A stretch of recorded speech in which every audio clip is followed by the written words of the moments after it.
And we're live. All right. So welcome everyone, and welcome to today's Product People community event. Today's session will be about outcomes over outputs and will be presented to you by Lucila Rey of N26. But before I hand it over to her, I would like to give a brief introduction about myself and what we do at Product People. So before joining to Product People back in June as a product manager I worked in investment banking and strategy consulting for over 2 years. And for the past 2 years, I've been busy starting my own company, which was mainly in B2B SaaS and in fashion. And you can also see one of the clients that I currently work at, which is WeShare, and there I'm responsible from the billing and payments domain.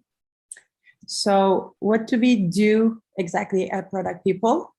In short, our mission is to help companies discover and deliver great products faster. We do this by 2 ways. One of them is through you guys. We are a strong community of 16,000 people and growing every day. And we share knowledge generously through our community. The second way we do this is that we actually take on the unglamorous hands-on work of a product manager, product owner, or a product leader, how you define it in your organization, on an interim basis, more than 3 months. And in short, we onboard fast, align teams, and deliver outcomes. So enough about me. We want to get to know you. For the Zoom attendees, you will see a questionnaire popping up shortly.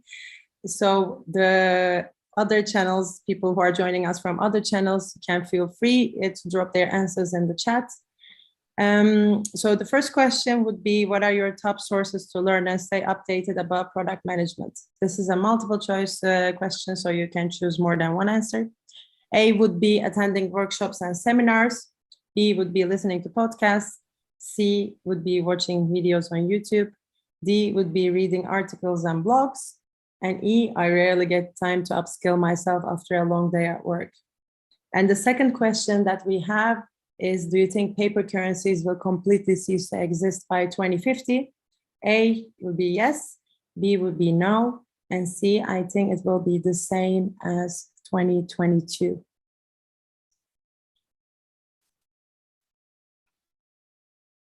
So I think some answers are already coming in.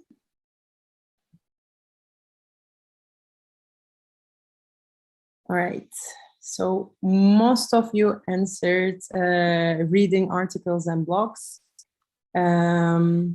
for the first question, and the runner-up is listening to podcasts. Podcasts are becoming a thing recently, which is also one of my favorite channels.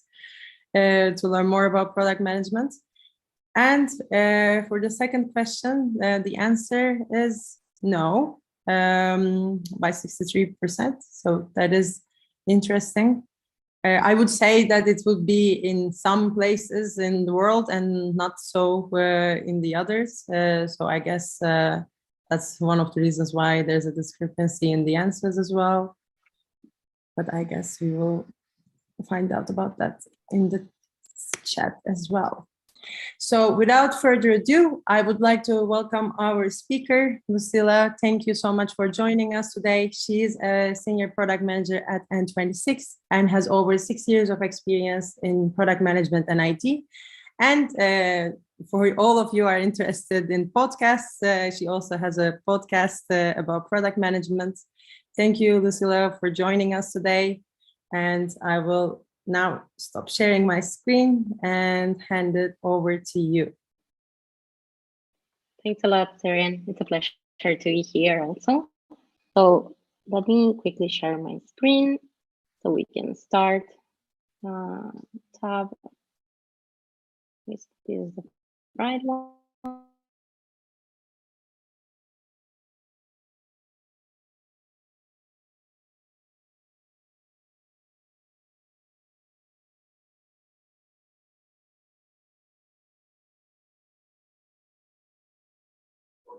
I think you are muted, Lucila.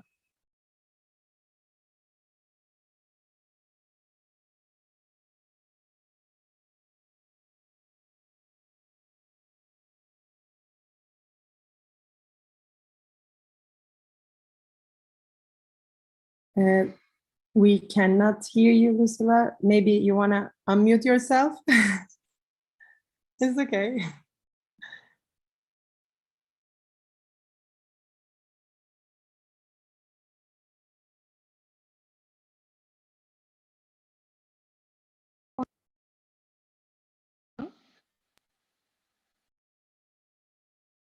At all?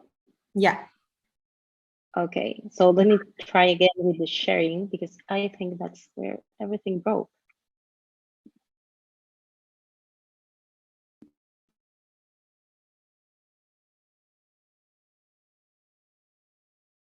And now unmute. Yeah. Hear me now? Yeah, perfect. Thank you. Okay, perfect. So apologies for that. I think you didn't catch my intro. Again, happy to be here. I'm Lucy.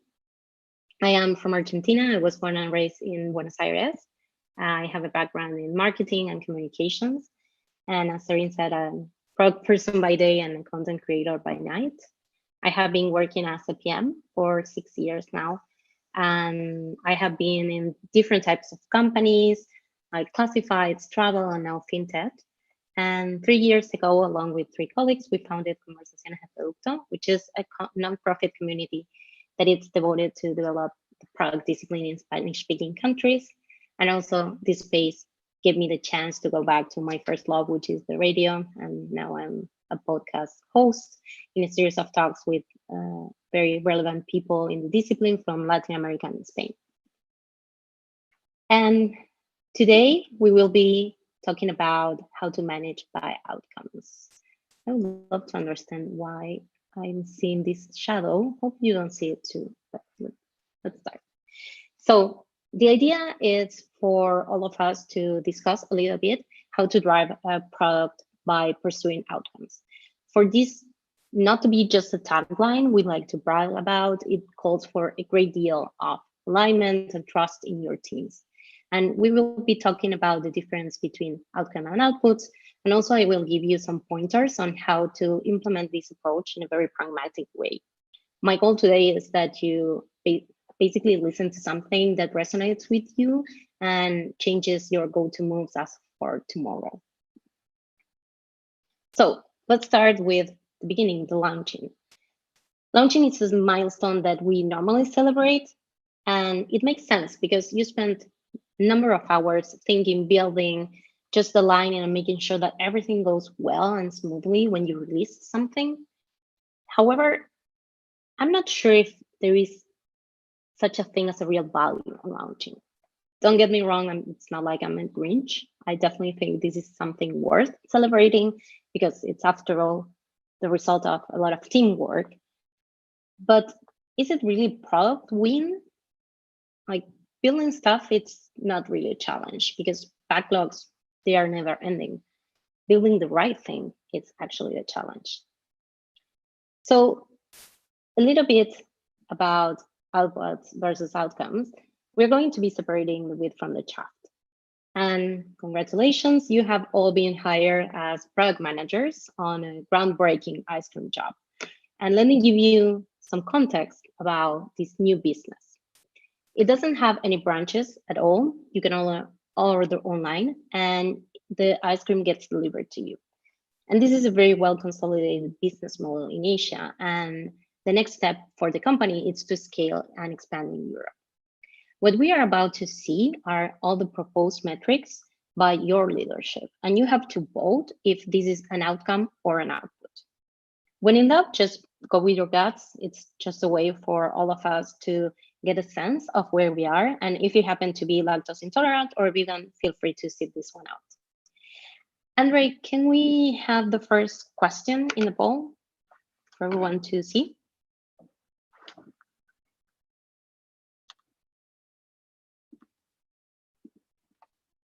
Okay, so first one. You have created 3 new flavors by December. What do you think? Is this an output or an outcome?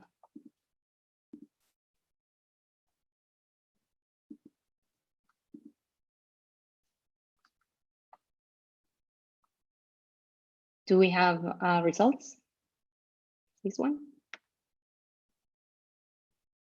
Nice. So most of you said it was an output. You are completely right. And this is because this is focused on what you will deliver and nothing else.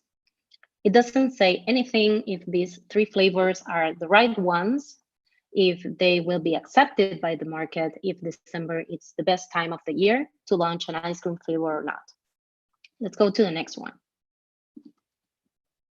So we have increased marketing online spend by 23%. What do you think?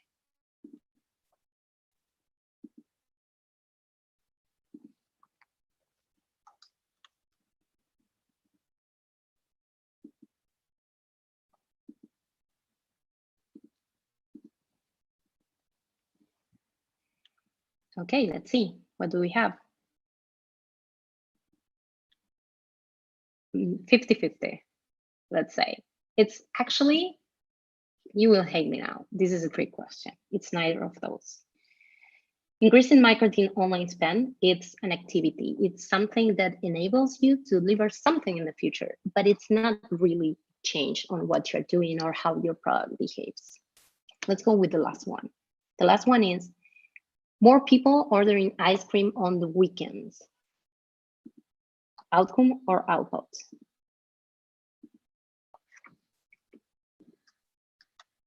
Okay, I will give you just a moment.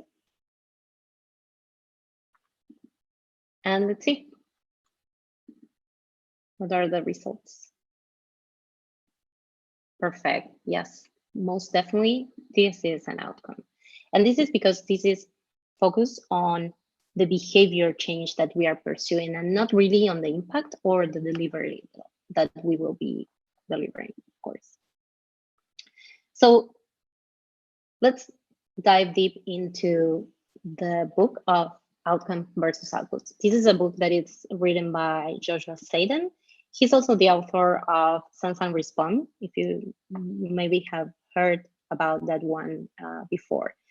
And in the book, he explains that you have found an outcome when you pinpoint a customer behavior that in fact predicts business results.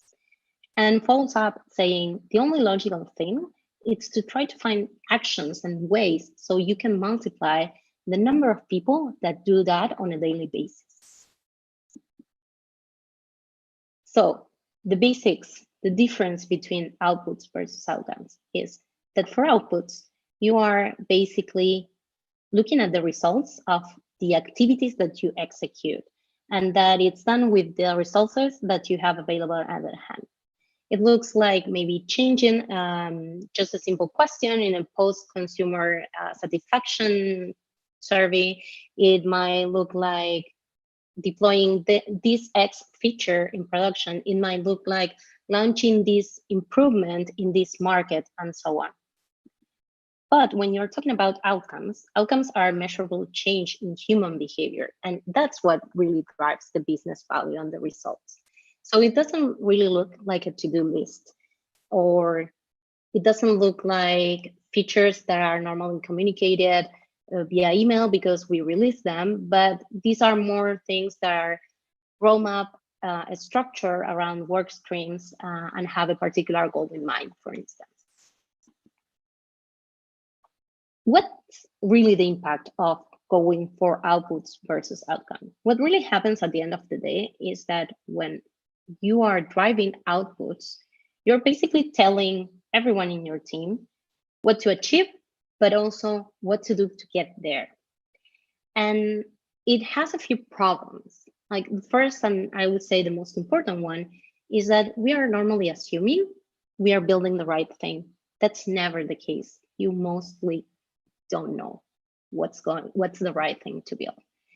Then the accountability, this is one of the most also complicated things. The actions that are executed are basically the check that you have when talking to someone. Did you release this feature? Yes or no? Was this feature released on time? Yes or no? So the accountability, it's rather on the launch, not on the results. And you normally go from one feature to the next one because basically you are building and shipping. When you are managing outcomes, sorry, you are indeed telling your team what to achieve, but you let them discover on their own what is the right thing to do. So basically how to get there. And when you are managing by outcomes, what really happens is that you end up with a product that it's something continuous beta, meaning it's a living, ever evolving thing, that it's never perfect. And you're always basically learning from what you have done in the past to refine what might work in the future. The accountability in this case, sorry, it's in the results. So that also lets us to own what are the rectifying actions when something does not work as expected. And this really generates the alignment and the autonomy that we ultimately look for in empowered product teams. So you might have seen this small matrix if you have ever either worked on Spotify or done some research on their ways of working. And it's basically about how you approach alignment and autonomy and how that equips your team to either succeed or not. So the first quadrant that you see here, it's basically the no-go zone. It's the equivalent, if you live in Berlin, to Gorlitzer Park after 9 p.m. You want to avoid that. And this is normally what happens when there are no clear goals and there is really low autonomy on a team level. So everyone is doing stuff that they are supposed to be doing as per leadership's opinion. However, they are all basically individual efforts pointing into completely different directions. The second one, this is the more traditional approach, I would say, to leadership. And it's about, yes, giving a clear destination to the teams. And this is only expected because leaders have by default more information and context than the teams, but they also clearly communicate how to get there. They are very involved on the what and the how. The third quadrant, it's a team that is, yes, empowered, but there is really no alignment on what they have to be doing. When you think about this, you can think not only about product teams, but also about the stakeholders and the extended team that you find around you. This can look like a team that is either investing effort on very low priority work, but also it can be someone, let's say, heavily sponsoring a feature that is not really in line with the current goals and KRs for your team or your segment or your area. And finally, the last one, which is what we think it's the ideal scenario. Here you can see that we have a leadership that is showing a north, yes, and is sharing a lot of context, but also giving the freedom for the team to figure out what's the right course of action. And you're probably thinking, yeah, lovely, that's an ideal world, but it doesn't happen in real life. And I have to say, you're absolutely right. So the harsh reality is that outcome over outputs, it's not just a slogan, it's a way to frame decisions. And decisions, this is something that you have to own later on in time. You have to, for better or worse, be accountable for the things that you decide. And it's much easier to justify a fail when you don't make a goal than when you make the wrong one. Decisions are, of course, uncomfortable because you have to say yes to something, but in order to do that, you have to say no to many other things and people. And it's really easier said than done because the full picture, it's really much more complex than just outputs over outcomes. So first and foremost, outcomes are really not the end game. The impact that you want to generate, it's the end game. And impact are the company high-level long-term goals. Think about monthly active users or revenue per monthly active users and so on. And you probably noticed by now that these are all lagging metrics. So you know if you have hit the target after the fact, and in some cases, it might even take months to see some effect. Once you know what's the end goal and working backwards, you need to identify What's really the behavior I want to influence? At the end of the day, those are the things that you can really see and modify when you evolve the product. And these are more living metrics. These are your early predictors of success. Then, of course, you have everything you do to achieve the results. And it's, of course, the activities that you carry out, but also the outputs, what you actually build. Think about launching a feature, any feature, or expanding to a new market, as I said before, or I don't know, those are all outputs. And outputs are always at the mercy of the so what factor. Because if you deliver something, you really want to avoid someone saying, okay, yeah, you did this, so what? That happens especially when you either don't really define the right flight level for your outcomes, or maybe you skip this step altogether. And this is all, of course, leveraged by the resources you have at hand, which are, of course, your team, but also your time and the tools that you have at hand. However, it's more than obvious by now that managing the outputs, at least in my opinion, it's not actually bad. A huge number of amazing products have been built using this approach.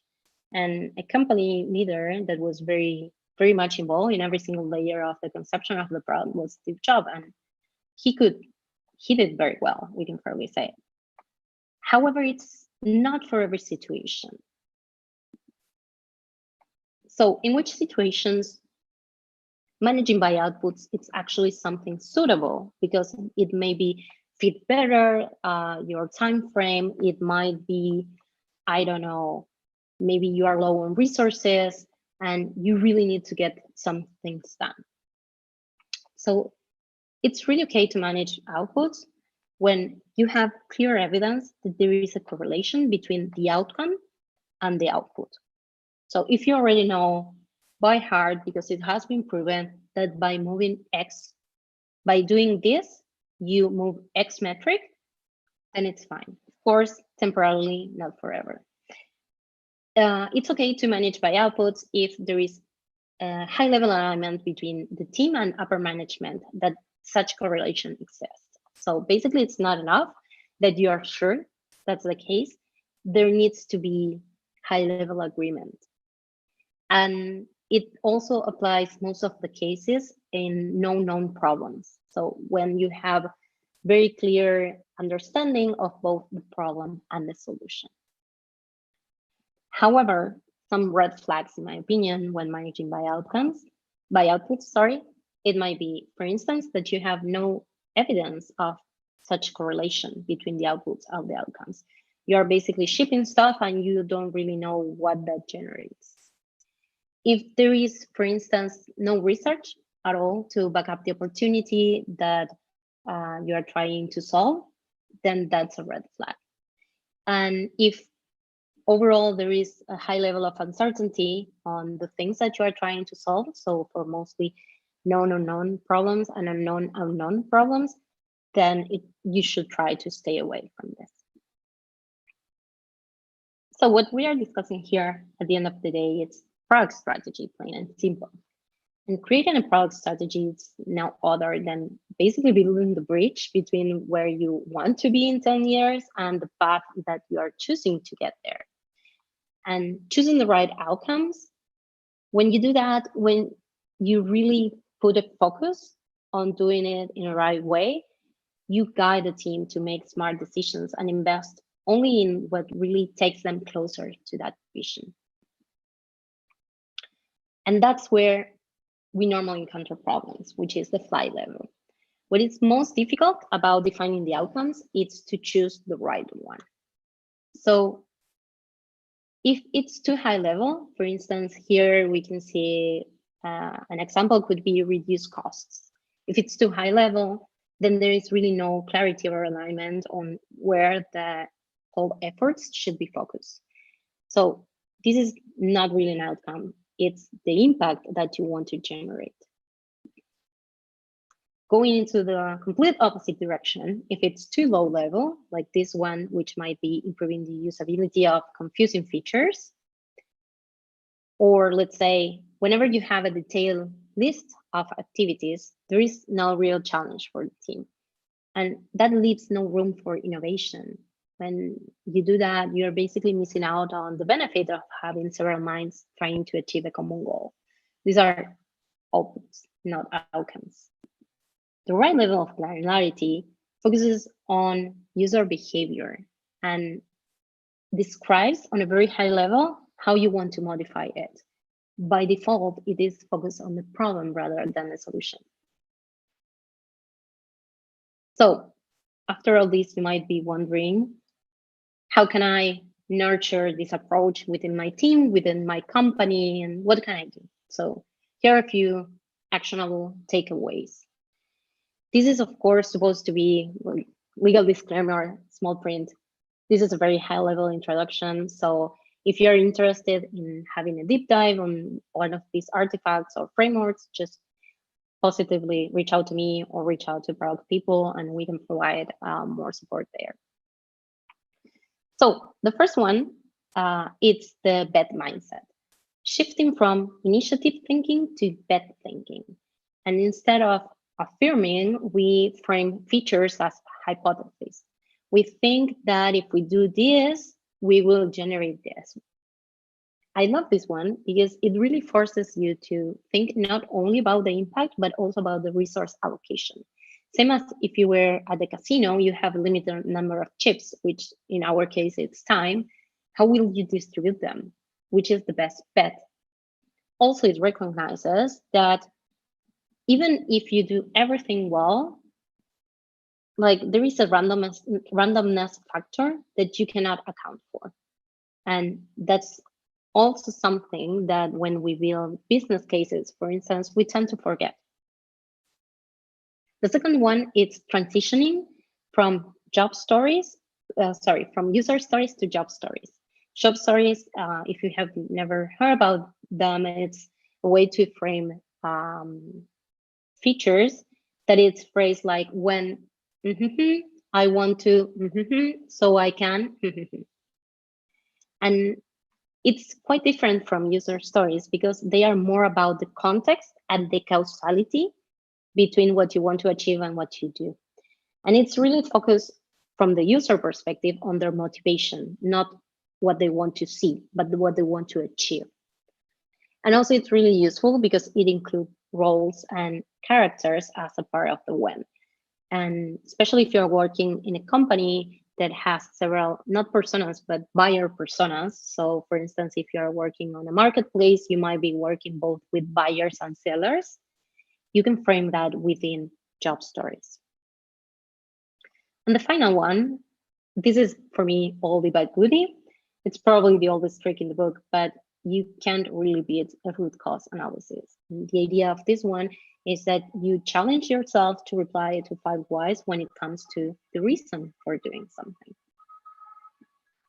Or you can start very, very small and you can basically stop sending launch emails. Don't do that anymore. You can start sending instead performance news. Here you can see a small example that is more based on what we did. And on the right, you can see not what we did, or maybe it's kind of framed, but the why and what we achieve, it's basically the most important part. And finally, I wanted to recommend some books. I don't know why, but here I'm missing, sorry, skip transition. So all the things that I told you about, they take pieces of the narrative of these 3 different books. The first one is Outcome versus Outputs. The second one is Continuous Discovery Habits by Teresa Torres. And the third one is Product Direction by Nacho Bacino. So I would highly encourage you, if this piqued your interest, to also go and get one of those. That it's going to be much better explained than what I did today. So that's all. Thanks a lot. I think it's time for Q&A. Thank you so much, Lucila, for that insightful presentation. If you can stop sharing your screen, perfect. I will quickly share mine. So, like I said, thank you everyone for listening, and thank you to Lucila. I already have some questions prepared for you, but also for the audience, feel free to raise your hand if you're joining us from Zoom, and or if you're joining us from other channels, feel free to post your question in the chat. While you collect your thoughts and find your questions, I would like to go over a few more slides about product people. So in the case of engaging with us, when will be a great time to do that? First would be as an interim product manager. So in your organization, when you are covering a permanent position or a parental leave, for example. Second case would be product coaching or consulting. So to be able to get your team to the next level or streamline your processes. And third would be product discovery. So in order for us to help your company find the next impactful product. And here you can see some of the positive feedback we got previously from our clients. And here are some of our B2B clients that we have been working with. And here are some of our B2C clients as well. And here is us. As you can see, we are quite international team. Although our company is registered in Berlin, we are fully distributed across continents, I would say, and mostly around Europe. And as you can see, there is a beautiful yellow Product People logo at the bottom right corner. So that could be you, which brings me to my next slide. We are hiring. So if you're interested in a product management role, feel free to check out our Greenhouse page. We would love to have your application soon. And with that, I'm done. I will see if there are any questions already popping in the chat.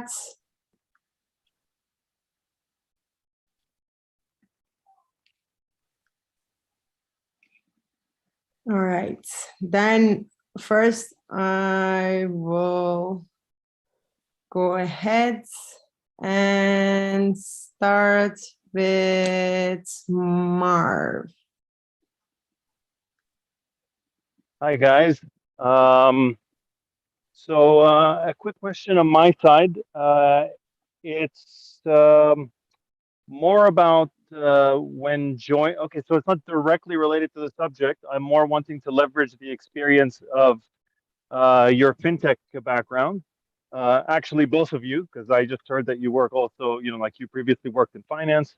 So I'm about to start a job in the next 20 days, and it's with a fintech company. And I have a call with my direct boss, just a quick 30-minute call. This is before I actually start the job. So I'm wondering, you know, like he wants to have a kind of like Q&A for me to ask him anything. And I have a list of questions on my side, but given your background in fintech all those years, do you have any suggestions on, I guess, like key questions to ask prior to onboarding, just to give me a kind of like soft landing as I'm getting there? That's my question. And that's it. Thank you. Interesting. Well, first, congrats. Hope you are joining an amazing company and you are going for a great job. Thank you. About the question, I think this is really depending on where you are in your career and what type of product manager job you wanted. So senior level product manager. If okay, you have perfect. a specific question, just, you know, like that would help you answer, just please go ahead and ask me. As a senior product manager, what I would normally expect from everyone is to have a very good grasp, at least on the P&L of the company and what are the leverages that basically you are going to be handling. So my go-to question, it's always, can you tell me a little bit about how are your different revenue lines, and what are your main concerns about costs, and how does that fit the product that I am about to join. That should give you a very interesting take on what they are expecting from you in the near future. Also, but more on an industry level, I think it's always interesting to really learn what are the long-term plans for the company. Like in my case, I'm working at a fintech bank, but there are a number of different business models that could fit into the fintech area and overall industry. So, you know, that's an area that it's not going through the best moment. In many cases, fintechs are now having layoffs, and they are basically putting much more attention in being profitable than being scalable. So I would explore that too.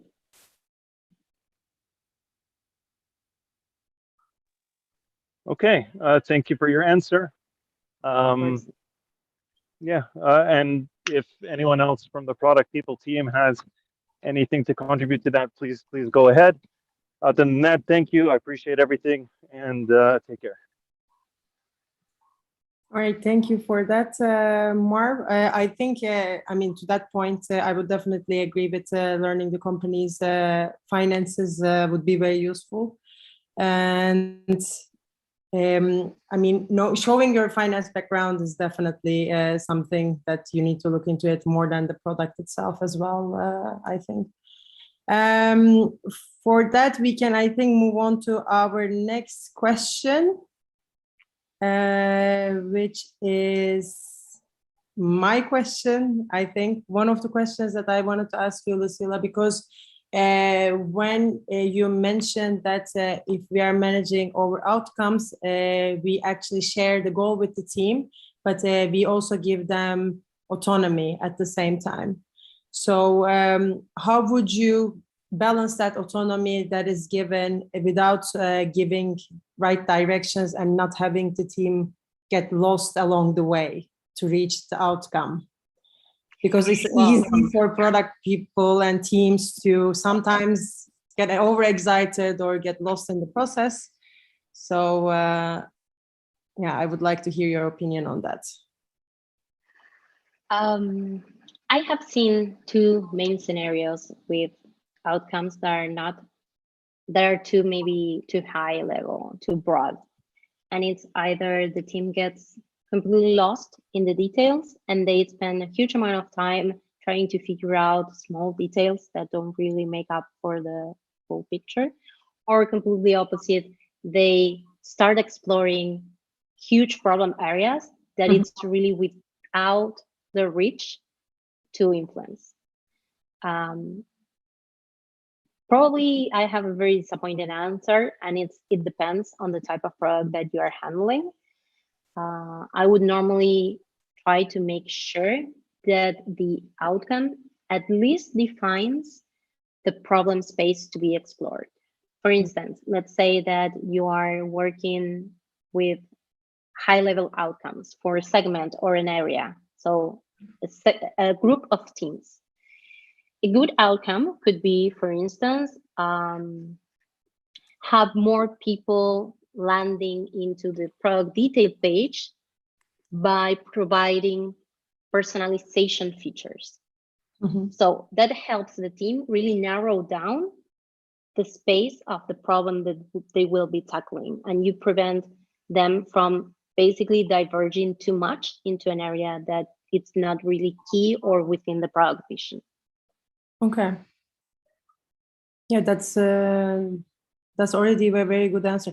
So, for example, for that, like if you focus on certain outcomes that would also have an impact. So, for the business goals, I'm thinking aligning the bigger, like greater impact that you are going to make. How do you, let's say, focus in on certain aspects while still being tied to those bigger impact on higher business level? let's say, like without losing the focus of the higher business goals, higher level business goals? How do you zoom in on the outcomes that you want to deliver? I would say, if that's yeah. In my opinion, that's something that basically the quality of the outcomes that you put out there, it's the result of the process. And as long as you involve the right people into the making, then you are sure that there is high level alignment on these are the things that we will tackle on a high level on the next Q or H, hopefully not a year because it's like a really long-term roadmap, but let's say Q or H. If that's the case, then I think it's the responsibility of each product manager to take it into a level where it's digestible by the team. You know your team, you know who you're dealing with because you work with them on every single day. You understand what drives them, what motivates them. In my personal experience, I'm now leading 2 different teams and they are completely different. I have a team that they are really thriving on self-organization. They take care of mostly everything by themselves. They run their own ceremonies on the agile setup. So basically they enjoy the freedom. And the other team really struggles with that. They much rather be like conducted into the right direction. So whenever I think about the outcomes for each team, I also take that into account. So I'm sure that I'm not putting them into a situation where I know they won't be comfortable. Yeah. So really understanding the team itself and holding by the hand if necessary, if not giving them the autonomy. Yes, completely. Okay, yeah, thank you for that. So anyone from the Zoom audience who would like to ask their questions as well? Or feel free to put them in the chat too.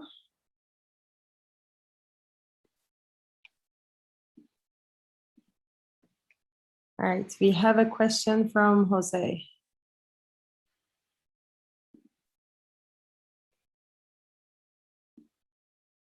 He says, thank you, Lucila. I'll make sure to revisit this talk on YouTube since I had to leave midway. From what I could hear in the first half, I would raise the question that there are a lot of companies that do not understand how to translate from outputs to outcomes. How would you start such a transformation process? Wow, that's a really tough question. Normally, it's really hard to go for such transformation when you're sitting on a team level. I would say that the right place where this type of shifting in the way you think about product happens, it has to be like segment, area level, tribe level, and so on. Mainly because the product team is a key part of a whole organization, and they are normally not so much driven by outcomes. They are more driven by outputs. So it takes a lot of time to really evangelize everyone about what you are doing. And it's really hard, and you might find it complicated to do that on a team level. However, I have to say, not because you're working on a team level, everything is lost. Of course, you can still go for that, like when you're planning your own roadmap, when you are defining if you work with OKRs, when you are defining your OKRs, or overall, whenever you have an interaction with a stakeholder, just diving deep into what they are trying to achieve and trying to understand if there is data that backs up that what they want to do really translates into a tangible outcome for the company. Jose, does that answer your question? Hopefully. If not, I'm available for follow-ups. Awesome. A pleasure. So we have another question from YouTube. Sergio asked, when you share the outcomes, do you also share which metrics are used to evaluate the success of the outcome? Yes and no. Let me walk you through that. Outcomes versus outputs. It's a different framework than OKRs. So they do not contradict each other at all, but they are also not meant to be taught at the same moment. Of course, you can share metrics that back up your outcomes, but these are going to be, as I said, leading metrics, and you have to also show that in the past, a change in such behavior has also shifted with some level of correlation into this impact in the P&L or in your company level OKRs. So it's quite difficult to do it at the same time. I would suggest to maybe take two separated conversations. So it's not really, so it's easier for everyone to understand where each thing comes from. Yeah. Does that answer your question, Sergio? I hope it does. Do we have any other questions from the Zoom audience?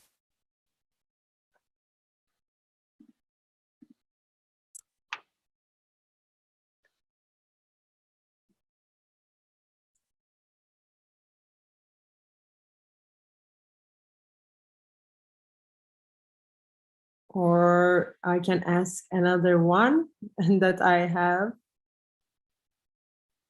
So you mentioned like 3 frameworks for to manage by outcomes, basically. Can you maybe give an example of when, like when you use which framework to manage for an outcome? So like when will be the best case, for example, for the jobs stories, you mentioned like the marketplace example, or when would you go for 5 whys, for example? I would say these are 3 different tools that are used in different moments. For instance, 5 whys, I find it's really useful when having conversations with stakeholders.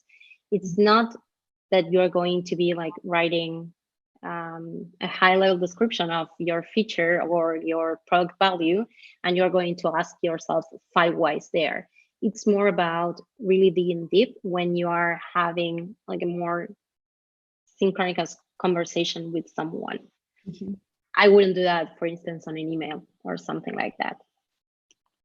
User stories, from user stories to job stories, it's more about the artifacts you put together for your team. So it's really a personal shift that you have to do. It's not really influenced by anyone else but the product manager. And it's a way to start changing the way you think about each particular feature, because you will be focusing along with your team and you will be transmitting that also to them, instead of what we are building and what it's the deliverable, what it's the need that we are addressing and how that it's going to serve the purpose of the business. And I would say shifting from initiative to bet thinking, it's the broadest of the 3 of them, because it's really about incorporating in your everyday narrative about the product that everything you do, it's really thought about, but it's really a bet. You don't know what's going to happen. You hope that it's going to go well. And if it doesn't go well, you will own the results and the rectifying actions. But this is, I think, something that should be done in every single interaction you have with someone. Yeah. That's it. For me, like the bet thinking is very interesting. For example, like that can also give way to innovation, as you mentioned, but also like how do you balance that without having like much concrete, let's say, input, or like you have an outcome that you want to go for, but you are just like betting on certain things. Like what is the balance as a product manager for that, or for you, for example, like in that sense, like what would you base your bet on, in short? I think it depends a lot on what you're trying to achieve and what product you're working with. But for me, every single thing that we do, it's a bet. And that doesn't mean that it's left to chance. Everything is backed up by data, but it also recognizes that you are not completely owning what is the result of each thing you do. There is a randomness to it that it can be anything. Like back when I was working at the OTA on the online travel agency, like we had a roadmap and everything planned, and then COVID hit. No one saw that coming. And that's the type of factors that I'm talking about, like completely extrinsic things that might be related to, I don't know, your industry, new competitors, even like problems. Like we all have bias when we select the data, and that's also affecting how you frame all your bets. And we also have bugs in production that maybe bias the data a little bit more. I think it's more related to that rather than leave it that to chance.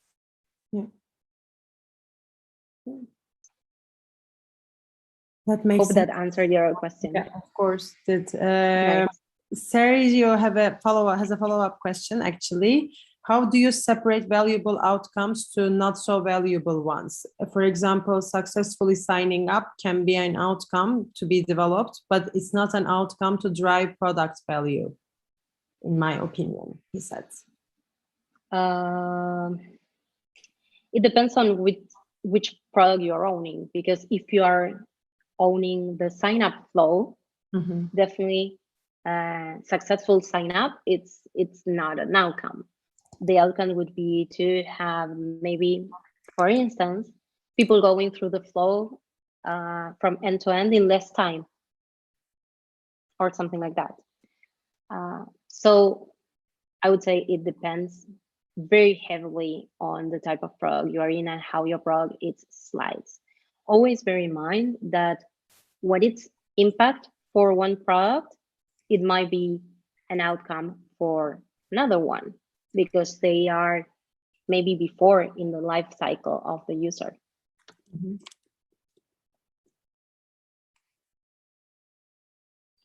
I hope that answers your question, Sergio, as your follow-up question. Do we have any? If you can tell us what type of product you're working in or what type of product you're thinking about in this scenario, I'm happy to elaborate a little bit more. Yeah.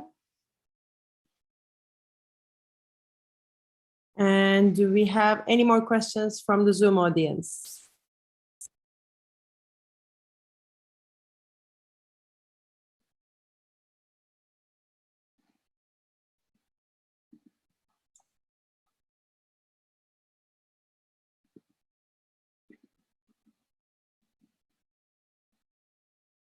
All right.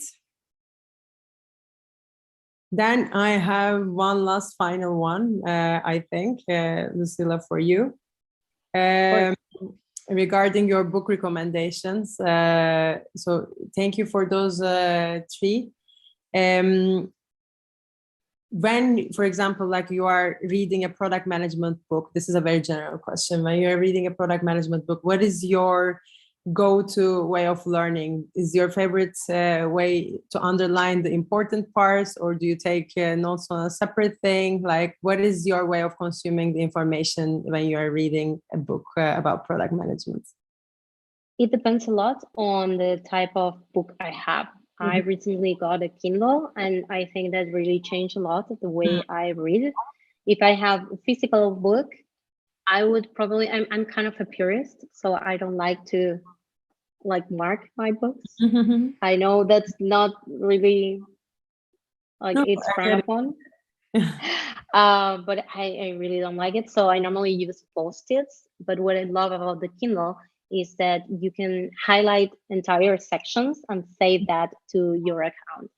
And I love that because it really helps me when I come back, like maybe in 2, 3, 6 months, to really go back to the things that stood out for me. I normally say, oh yeah, I actually, this is an amazing quote on this book. Let me try to get it, and it's there. So Yeah. I would highly recommend, if you don't have a Kindle, get a Kindle, not sponsored, but open to sponsorship. If you are hearing this, Amazon, drop why not? a message. Drop a line. Yeah. All right. I think that was it from my side. Thank you so much, Lucila, for answering the questions. And for everyone in the audience, thank you for joining. If you would like to join events like this in the coming weeks, feel free to follow our meetup page. And